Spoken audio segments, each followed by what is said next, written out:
Ay ko. Gasto mo yung sasakyan, no? Yan ang palabas na. Oh my God! Look Defensive at driver. this. Si Lola. Oh. Parang mabagsak tayo dito ba? Mami, ginawa yung pavement na yan para nakapadulas, mami. Exit ng Jollibee yan, syempre daanan yan. Hindi, nakikita ko kasi parang nakaangat. Ito, kala ko ganun yung dadaanan natin. Hira. Aba alam mo, ang driver, dapat cautious ka. Cautious, dahan-dahan. Yan, katulad niyan.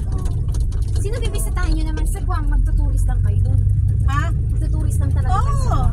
Maka-exit lang kayo. Tapos sa susunod, gagamitin nyo yung passport ng US visa sa US visa. Gasto. Bakit na kayo dumiretso sa USA? Mag-aaksaya pa kayo ng pera papuntang Guam. Ganito gawin nyo. Hindi, magano. Sa application, Wala Guam pa kasi lang. ng pera nun. Hindi, ganito, makinig ka. Sa application, papunta lang ng Guam. Sa application. Pwede rin, no? Sa pagpunta na ng pag-ora mismo na USA na. Pwede rin, no? Kasi sa application, makakalusot na kayo doon pag sa Guam. Kissy. Pero kung sila, Guam lang ang ginamit nila, alam mo Na ba? application, di ba? Oo. Pero lumipad sila pa Oo. US. O, yun nga gawin nyo. Pagdating daw sa Hawaii, parang daan sila sa butas karayo. Meron doon na hindi pinauwi eh. Pag sa Hawaii ba sila Di ba sa Guam pa lang pinauwi na Ay, eh. di ba nag-Guam din sila?